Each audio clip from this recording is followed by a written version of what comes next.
Good morning guys. Hindi ko alam bakit gising na kami ng alas 7 ng Sunday guys. Ito lang yung araw na hindi kami nagtatrabaho pero alas 6 pa lang gising na ang lahat. At alas 7 paalis na kami ng bahay. Hindi ko nagigets ang buhay namin magkakapatid. Andito na ako sa backseat at ayan na si Madam Ten Gibbs. Morning guys! Kasi kagabi nag-usap kami. Bored na bored ang lola ninyo. E ngayon naalala ko hindi pa pala ako nakapag-ransack dun sa kanyang hardware. Lagi ko kayo sinasabihan ng hardware business ni Madam pero never ko talagang namarites. Kasi nga padaan-daan lang tayo dun. Padaan-daan lang kasi hindi naman tayo pwedeng makautang. Bawal utang dun. So ngayon pupunta siya dun guys. Sasama ako. So what is a day of Madam Ten Gibbs like? Yun yung ating imamarites ngayong araw. At sana magustuhan ninyo to. Hindi ko alam, wala to sa plano pero sige go. Basta sabi niya libre daw yung lunch. Kaya tara sama tayo. So samahan nyo kami guys. And titingnan natin kung ano ang itsura ng isang araw ni Madam Ten Gibbs kapag ka Sunday. And paano siya as boss. Paano siya as boss? Alright, tara guys. Of course, outfit of the day. Top from Madam Ten Gibbs Cabinet. Shorts from Madam Ten Gibbs Cabinet. Panty from, of course, from me. Mahirap na yung iba dyan. Ang hirap lang. Hindi na ako mag-mention ng name. Nakakahiya naman. So, tara. And then, excited ako guys. Kasi, marami akong matututunan eh kapag mga ganito negosyo yung usapan natin. Kaya sa mga gustong magmarites ng negosyo ni Madam Ten Gibbs, lalong-lalo na sa hardware, pasukin natin and magtanong tayo ng mga random questions mamaya. Masagot kaya niya in English. Let's go. Alright guys, andito na tayo sa hardware ng aking kapatid. Dahan-dahan lang tayo kasi alam nyo naman tayo ay tayo ay injured. So pasok lang tayo sa loob. Let's go. Kailangan ko pa ba ng bag? Parang hindi ko naman kailangan ng bag. Alright. Okay, tapos may sunglasses. Ayan, nandito na tayo sa ang pangalan ng Triple J Hardware. Dito sa Doña Soledad General Santos City. And katulad ng sinabi ko sa inyo, this is the first time na ako'y papasok sa loob ng negosyo ng kapatid ko na hardware. So kung may mga tanong kayo about hardware business, i-comment nyo sa baba and then tatanungin natin si Madam. Welcome! Hi! Bakit dito? Yes! Kasi sabi mo free yung lunch eh. Wala ka napunta. Duty ako. Duty ka ngayon? Tingnan ng outfit check. Top check. from? Sunglasses from? From Gentleman Style. Wow, top from? Converse. Shorts? From Plains and Prince. And? Nike. Ay, bakit may ganito? No smoking, 5,000. Oo, kasi may nahuli na dito guys. Nagsigarilyo. Oh. Pero na-violate siya kasi may nakalagay no smoking. Oh, bayad siya ng Tapos 5,000. Yes. Ewan ko 500 or 1,000. Wow. Kailangan may nakalagay talaga. Kahit sa store mo, dapat maglagay ka. Ay, okay. Yes. No smoking, Kailangan yun sa may 5,000. mga business. Saan pa kunin yan? Pwede ka lang magpa-print. Meron yan siya sa Google. Okay, Oh. nice. I like that kasi may mga nagasigarilyo dun banda sa Yes. akin. Okay, Madam. Tapos pag nag-yossi na walang ganyan ang store mo, violation ka rin. Madam, magtanong na ako sa iyo. Etong tindahan mo na to ay ano to? It's Anong a business hardware. to? Hardware. Oo. At saan to? And located ito guys sa Doña Soledad along the road phase 1 General Santos City. Okay, bigyan mo naman kami ng tour, Madam. Dito tayo Okay. mag-start sa harap. Alright guys, mag-request tayo ng tour kay Madam Ten Gibbs mismo, yung may-ari. In fairness, swerte tayo ngayon kasi yung CEO mismo yung mag-tour. So dito tayo mag-start sa kanyang property number 1. First property. Ayan. So guys, nag-start talaga kami dito sa top down po. Ayan. So before pa lumabas si Bongo at saka si Minidam, nag-start talaga kami sa top down. Nice. Top down is very versatile. Sige, marunong yan si Madam Ten Gibbs magmaneho ng top down guys. Huwag kayo. Nagsimula yan siya sa ganitong motor. Sige, upo ka muna para makita nila ng itsura mo pag nasa top down ka.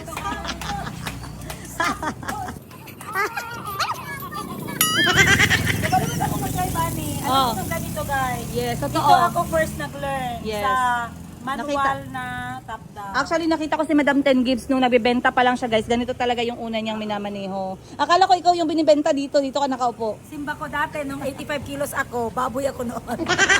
Ngayon, sexy na dito na ako. No? Yay! Alright, dito tayo sa gilid mag-start. Anong mga display mo sa labas? Bakit nasa labas?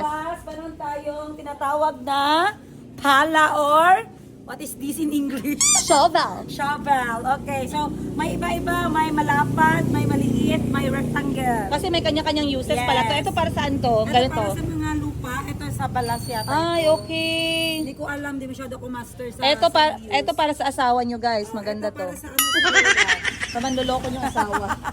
Alright. Ito bakit nandito? Hindi ba dangerous na nasa Hindi labas? naman, kasi minsan kailangan nilang makita at ma-touch ang quality ng ating mga benta. Grabe. Ayan, kaya nasa labas. Ito, meron din akong sample para sa garden. Magkano yung sa Grass. garden?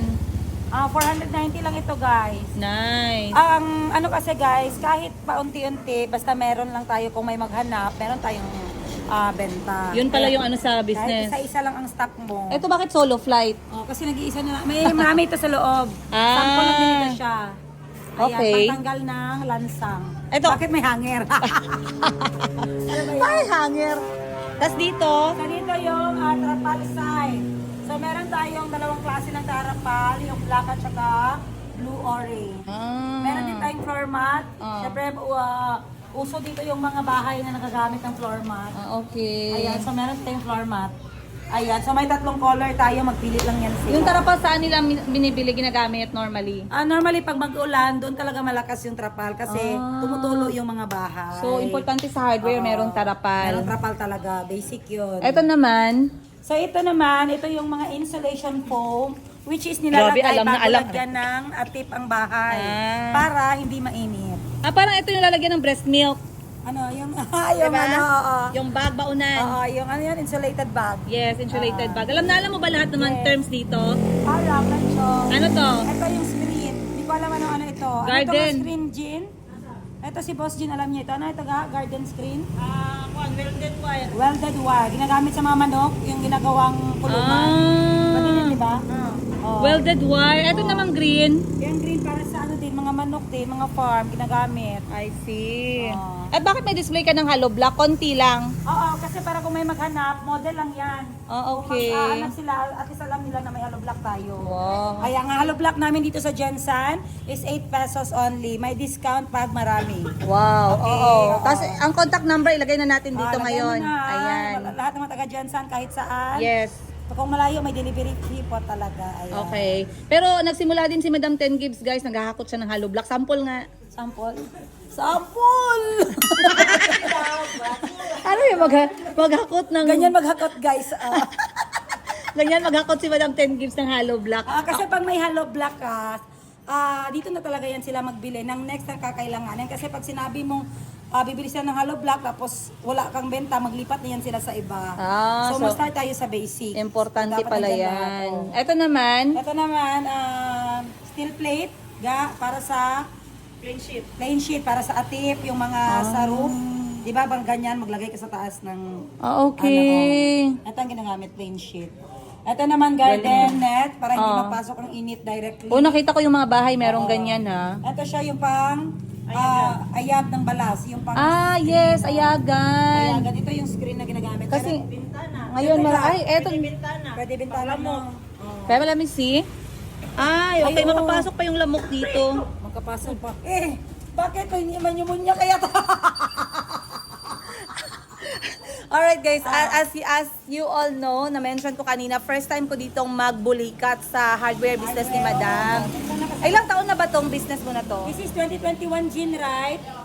2021. So ngayon, 2, 3, 4. Mag 3 years na po kami Wow, ngayong tatlong December, November. at ilang mga staff meron ka dito, So, Madam? meron akong 4, 3 lalaki at 1 cashier. Galing nga.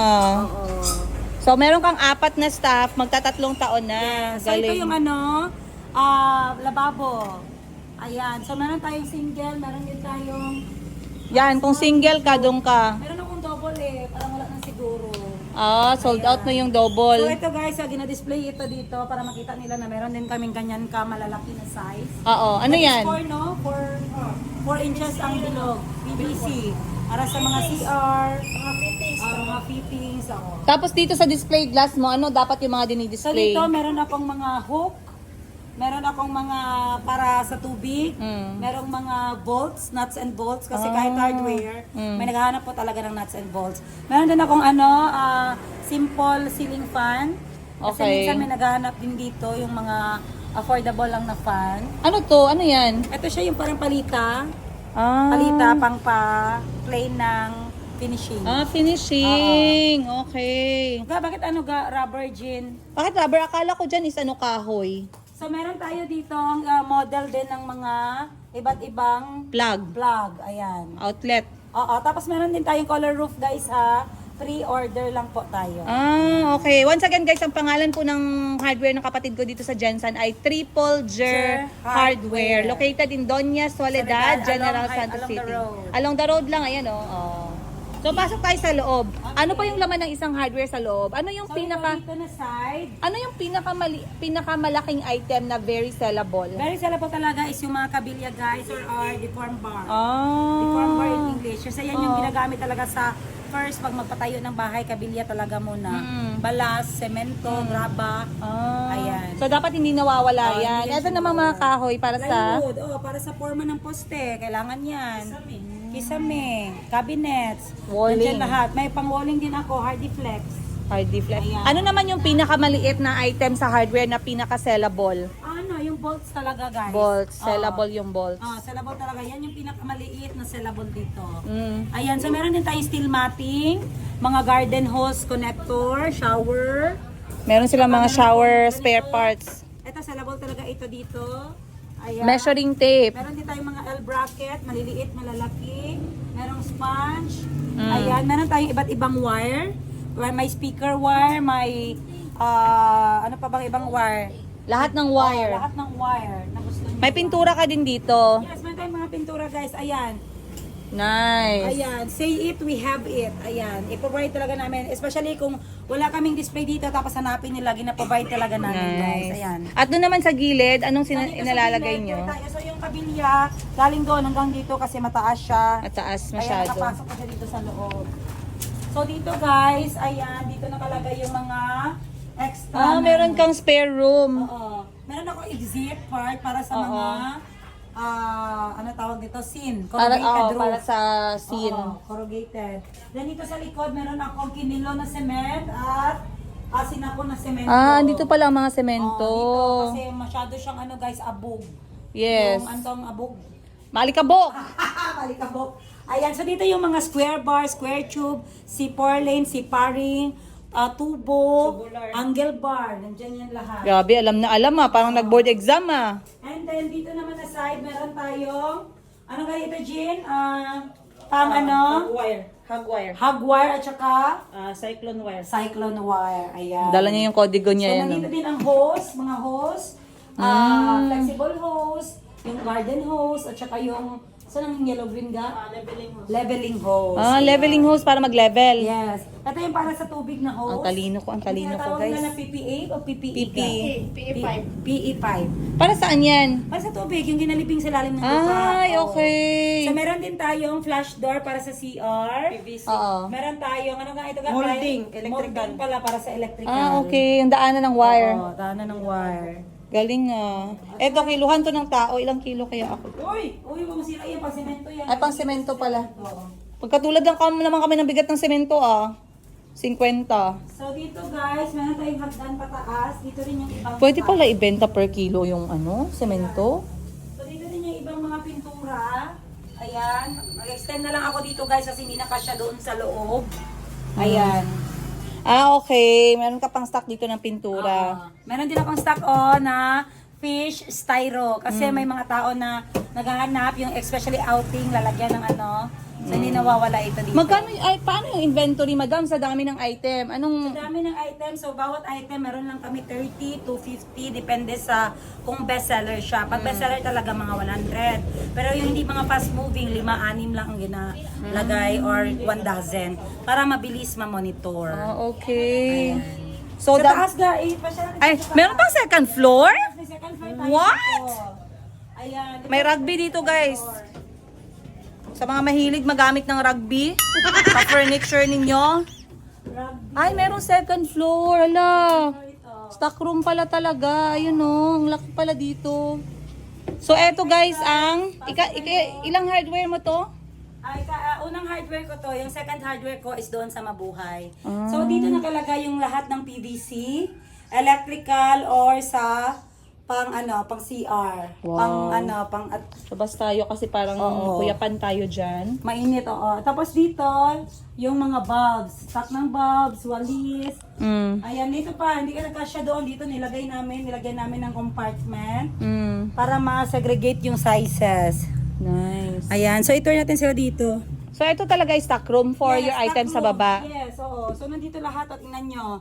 Iba't ibang kind of screw. Mm. Merong gypsum board screw, merong pang atip, merong pang kahoy, merong pang bakal. Mm. Ayan, iba-iba. Kaya mahirap sa hardware kasi maraming item. Yes. May hose clamp. Para Totoo ba na pag may hardware business ka, hindi mo makukumpleto yung items Yes, palagi? true. Hindi mo talaga ma-perfect. Meron talaga silang hahanapin na wala talaga sa hardware mo. Ah. Kahit gaano mo pang gusto i-kompleto, marami talagang hardware na wala ding stock na hinahanap nila. Kamusta naman yung takbuhan ng business? Anong pinakamahalagang dapat isipin pag hardware yung gusto mong business? Location ba? Yes, importante Capital guys, ba? location-wise. Aanhin mo yung mura ang rent kung tago ka naman, hindi ka dinadaanan ng tao. Kaya number 1, pag mag-open kayo ng negosyo, tingnan nyo kung ang traffic ng tao. Kung palagi ba siyang dinadaanan, kung marami ba siyang housing dyan, pwede kayo dyan. Basta importante along the highway talaga. Iba talaga ang effect ng tindahan na nandito ka talaga sa along the road, sa highway. Ano ang second thing na mahirap pag nag-hardware Ang ka? second thing din is Yung capital, kamusta naman yung Sa capital? capital naman, nag-start talaga ako guys ng 200,000. So pag start namin ng 200,000, it's nag-rolling kami eh. Gistart namin doon sa Malakas lang. Galing kami sa plywood, kabilya, at saka semento. After that, nang araw-araw na bumibili yung tao, ginasulat ko guys yung mga dapat at hinahanap ng mga customer. Para sa next balik nila, meron na akong stock. Wow. So from 200,000, magkano na ngayon yung inventory ng stock mo? Siguro nasa na kami, 1.5 na kami. Wow. Ganun guys, ganun ang maganda sa pera. Oo. Pagka niro-rolling mo at Yes. merong money in, money out, Yes, pag siya. nakikita mo nilolong. siyang nagmo-multiply. Yes. Siya kasi pag ang benta, ikumpra mo muna, wag mo kunin yung profit. Kung may profit ka na, ikumpra mo pa rin hanggang Yes. sa kasi ako guys, naglalaan ako ng at least 5 to 10 years na kailangan kong tipirin ang sarili ko kasi alam ko after 10 years magbubunga lahat ng pagtitiis ko, yung mga yung mga gusto kong bilhin, hindi ko muna ginabili, yung mga gusto kong puntahan na lugar, hindi ko muna ginapuntahan because I believe that ang paghihirap mo sa 5 to 10 years time ay magbubunga ng Basta push ka lang. mas maraming taon. Oo. So, kung magbubukas ng negosyo, sabi nila, at least dapat ready ka ng 1-2 taon. For you, Yes. tama ba yun? Or ilang taon dapat ka ready para i-push yung business actually, mo? kung nag-open ako ng business, pina-fight ko siya within 2 to 3 years. Oh, I see. Kasi pag 1 year kasi guys, nagpapakilala pa lang tayo sa mga tao eh. Nagpapa-familiarize pa tayo sa mga tao sa paligid. Tama. Ngayon, kung mag-give up ka ng 6 months, paano? Paano mo mababawi or paano kanila makilala? So, dapat mag-sacrifice ka muna with it that term. Kasi maraming mga negosyante ngayon na nag-o-open pero nag-close agad dahil nga within 6 months, pag ma-feel na hindi Walang sila benta. nag-click, Oo. walang benta kasi bago pa, nag-give up na sila. So, yun ang no-no sa business. Yes. Kailangan you need to sacrifice 1 to 2 years, kahit 2 years, i-reach mo muna yun bago ka mag-decide. Kasi may mga bagay talaga na hindi naman araw-araw Pasko ang negosyo. Yes. So especially bago ka pa, maraming kompetensya sa paligid. Kailangan mag-build ka muna ng relationship sa customer mo. Kasi yung iba, 6 months pa lang, nag-close na. Oo, Ngayon yung marami. yung mga binago mo Oo. sa space mo, yung mga nagpa-renovate ka, hindi nababawi. Yes, at saka guys, maganda kung may pwesto ka. Kasi yung mga tao, ay yung mga supplier, lalapitan ka talaga. Yes. Which is, that's a good thing. Kasi nung nag-start ako ng 200k, hindi naman nila ako tinanong kung magkano ang laman ng store ko. But when nakita nila na yung pwesto ko is maganda, location-wise, traffic ang tao, nagadaan ang mga tao, iniiwanan nila ako ng staff and binibigyan nila ako ng 60 days na term. Nice. Which is good for us kasi mahirap mag-build ng credit relationship sa Yes. isang company. Correct, Oo. correct. So, itong lugar na to, sa'yo ba to, madam? Or renting ka? Yes, this space is akin po talaga. So yun po ang advantages kasi wala akong rent dito. So hindi ako masyado pressure kung magkano ang benta nila kasi wala akong hinahabol na renta. Totoo. Unlike sa ibang pwesto ko, yung doon sa aking boutique, doon sa Minimart ko harap sa Jagan, yun talaga malaki talaga ang rent ko doon. And it's okay because I love it because it's a location wise. Yes, location was, yes. Business. Location Kasi niya. harap yun ng hospital eh. Oo. Ano yung mga reasons, eto since nandito na tayo, no? Ano yung mga reasons sa isang hardware business na most of the time nagiging rason para mag-close ang hardware business? Siguro Top 3. Okay, ang first is siguro yung hindi alam kung ano ang kukomprahin. Nagkukompra sila ng mga bagay-bagay na hindi Malakihan talaga pa. sellable.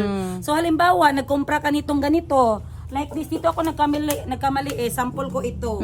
This is a big blade. Ginagamit ito sa pagputol ng kahoy. Yung mga lalaking kailangan talagang putulin. Nagkamali ako dito guys. I think nakakompra ako nito ng 50 pieces. Supposed to be, pwede lang siya kahit 3. Yes. For the ano lang, for the stock lang for the na meron stock ka. lang na pag maghanap sila meron. Dito ako nagkamali. Magkano Ito yan? yung mga first batch ko talaga na items na which is until now nandito pa. Pero iyon yung maganda sa hardware kasi hindi po nag-e-expire. Correct. Kahit nandiyan lang siya, importante hindi siya mabasa, hindi siya masira, mabenta talaga siya. Nice. Magkano naman yan? Ang So this one, ang capital ko nito nasa 400 siguro. 485 ang benta ko siguro nasa 350. Ganyan ang capital nito. Tapos tingnan mo, 3 years na ako, meron pa akong stock. Oh, yes, yes. So, isa yun yan sa guys, mali mo. kailangan kung mag-open kayo ng hardware, isipin nyo, kung magpatayo kayo ng bahay, ano ang una nyong kailangan. Yes. Yun talaga ang ilagay nyo doon sa hardware Nice. nyo. Number 2. Number 2, siguro sa rent. Mm. Oh, kasi ako, kung kasi marami masyadong lugar na maganda, pero mahal ang rent. Meron ding magandang maliit na space pero hindi bagay sa hardware. Kailangan malaki talaga ang space ng hardware kasi tingnan nyo, ang babalki ng mga item. Yes. Ang lalaki, ang tataas. So, kailangan space-wise tayo. Oh, So, ganyan. number 1, maling pagkompra ng Yes, maling stocks. pagkompra. Number 2, yung rent. Rent. Dapat yung space, isipin mo yung Yes, location, yung oo. space mo sa hardware. Number 3, Ano yan, yung mali, no? oo. Most of the time na reason ng pag-close ng business. Over hiring of staff. Yes, overhiring ng Oo. staff. Maano ka overdraft ka eh. Oo. Pag over yung staff mo, kasi yung iba, wala nang ginagawa. Yes. So they are just waiting for someone to get the job. So dapat maglagay ka na dito na area sa semento ikaw, sa mga scene at sa mga tubo ikaw, cashier at saka yung isa mag-entertain. Ah. Ganyan lang ang ginawa ko guys kasi 4 is good na for Oo, hardware. yes. Okay na siya, makagalaw na ang lahat. Oh. Tapos importante talaga may top down ka for delivery. Correct. Kahit top down lang muna, wag ka muna mag-isip ng malalaki kasi darating lang yan guys. Kahit ako nung nag-start ako, hindi ko naman gina-expect na magkabonggo ako, na magka-mini dump ako. Ang ginaisip ko lang araw-araw ano lang talaga ako, maggalaw. Na kung ano lang ang meron, yun lang. Hindi ako nag-overthink kasi alam ko naman na in time, in God's will, darating talaga yan. Nice, nice. O, di ba guys, ang dami nating natutunan kay Madam Ten Gibbs. Paano naman yung pagiging amo sa isang hardware, sa staff mo? mahirap. Kasi yung mga staff natin guys, iba't iba ang ugali. So merong maganda, merong matigas ang ulo, merong mga sip-sip, merong mga mapanira sa kapwa, ganyan. So ang ginasabi ko lang talaga sa kanila, nag-apply kayo para magtrabaho. So wala tayong time sa mga chismisan, wala tayong time sa siraan. So always think, nandito ka para sa trabaho. So yun lang, kaya para hindi sila maghanap ng mga away or mga makinig ng mga chismis sa kanilang mga kasama sa work. Kasi yun ang nagpapatrigger na magtiwalag sila. So palagi yung naisip ginasabi sa kanila teamwork. At saka isipin mo na nandito ka para sa trabaho. Kasi pag ginaisip mo na nandito ka lang para magkuha ng sweldo mo, syempre bentahoso ka sa galaw mo. Yes. Kasi sabihin mo lang, meron akong sweldo next month. Pero may mga staff talaga na may puso talaga sa work. Yun Totoo. talaga ang dapat mong Totoo. i-absorb. Nice, nice. So dito guys, nandito yung mga stock ko ng mga ano tawag nito? Corrugated concrete nail. Concrete nail para sa mga bakal. At Meron to palang room dito, Oo, meron maliit. pa. Ginawa itong room ni Georgie. Dati galing mainit nga masyado. So nandito yung mga stock ng steel plate at saka mga aircon ko na sira, mga glass, mga stante na hindi pa nalagay. So na-maximize ko talaga yung second floor guys. Kaya gumawa kami ng second floor dito. Nagawa lang siya sa bakal at saka sa Hardy flex. hardy flex para lang madali siyang ma-dismantle in case na gusto ko siyang Nice. palitan. In fairness ha. Oo. So, grabe, gamit na gamit talaga yung spaces. Kasi dati parang one floor lang to eh. Oh, one floor lang talaga ito siya. So, this is extension na. Ang ginamit namin na board dito is itong wood deck board which is very matibay. Kasi kahit mabasa, kahit imap namin ito, hindi siya nagagabok. Nice. Oo, pati yung hagdan. Ay, oo. Kasi ilang beses ito nabasa, hindi Oo. nagagabok. Ayun guys, ang dami na natin natutunan kay Madam Ten Gibbs, mga regrets niya sa hardware, yung kanyang mga top tips para sa inyo. Ako din, natutunan ko din ha. Pero in fairness, ako guys, to be honest, hindi ko talaga linya to. Actually, si Madam Ten Gibbs, hindi niya rin linya to. Pero isa kasi sa maganda talagang business yung hardware. Dahil nga, sa na-mention ni Madam, hindi siya nag-e-expire. Hindi siya perishable. Katulad ng mga convenience store na marami yung mga nag-e-expire. Next time, yun naman yung itutour natin. Okay, so dito na side, dito yung cashier area. Medyo maingay na dito guys ha, kasi wala tayong microphone. Dito yung cashier area. Ayan. So dito kami So dito guys, kompleto po siya ng security. Ito si Ann. Kompleto dito ng security at saka Papaswerte CCTV. namin dito. Ay. Ayan, so dito, pasok kayo dito guys. May mga pako. Yung mga pako. Siyempre number 1, sa hardware guys, pako talaga. And wag mo talaga ubusan ng stock ng pako. May mga customer na guys, kaya maingay na. At syempre, wag niyong mawalain yung inyong kiluhan ng pako. Importante yan. Tingnan mo ang code. So, ipakita mo sa Oh, kanila. ang dami. Daming klase talaga. At saka iba't ibang code. May mga code siya. Kasi iba-ibang size yan eh. Ayan guys, kita nyo guys. Ang dami na pong customer ngayon sa labas. Kasi Sunday, maraming gumagawa ng bahay nila, kusina, toilet, maraming nagpaparenovate, sana all. So dito mga fittings Ah, yan ito. guys. May kusina din siyang maliit pala dito para sa mga Para sa mga paghugas. staff ko. Ayan. Ayan. Nice. So, dapat organized ka pala, no? Kapag meron kang hardware Oo. business. Actually guys, bahay ito siya. So, ang ginawa na lang namin, tinanggal na yung mga partitions. Tapos ginawa na lang siya talagang open box para sa hardware. So, ito yung mga mga welding rod, iba-iba. Welding rod. So, merong stainless 'di ba na bakal. So, meron tayong stainless welding rod. Meron din tayong pangbakal na welding rod. Ayan. Mga brushes. Meron akong grout. Dito tayo sis. Meron akong grout. Meron akong plate. So, tingnan mo ano binibili sa labas. Yan natin ano mga binibili ng customer ngayon. So, time check natin guys, mag-aalas 9 pa lang ng umaga. Tingnan natin ano yung mga binibili ng mga customer ganitong oras. Medyo maingay na talaga basta hardware guys ha. Ayan. So, may bumibili na ng mga bakal. Ayan. May bumibili na ng bakal, may mga bumibili na ng wire. Alright, ayun guys. So kung meron kayong mga questions about this business ni Madam Ten Gibbs, please don't hesitate na mag-message, mag-comment kayo below. Ganyan masarap ga yung Oh, at kung meron kayong mga tingnan natin sa labas, malayuan. Turo mo rin sa kanila. Dito tayo kasi wala pa masyadong tao eh. Wait lang ha. So ito talaga highway talaga siya guys, dito sa Doña Soledad. Kaya talaga nakikita ng mga tao yung negosyo. Tsaka may mga karinderya pa sa labas so pwedeng kumain dito anytime.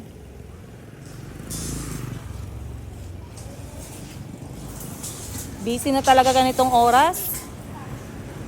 Ang ganda ng negosyo nitong hardware eh. Kapag ka ready ka. Pero ang pinaka-paborito ko dito yung part na wala kang renta kasi hindi ka nga pressured. Pero kailangan mo din ng malakihang kapital. Pero as time goes by, kapag napagkakatiwalaan ka naman ng mga supplier, lalapit at lalapit sila sa inyo. With a very flexible payment terms ha. So importante yun kasi nga okay naman din sa kanila kasi wala naman siyang expiration date. So punta tayo dito. Ayan. So, ganyan ang itsura niya from outside. Kita nyo naman. Kitang-kita naman siguro dyan. Ayun. Apakalaki guys. Triple Ger hardware. Ganyan siya. And then kung nakikita nyo yung GGE Mini Mart, that is also owned by Madam Ten Gibbs. Magtutour din tayo dyan mamaya.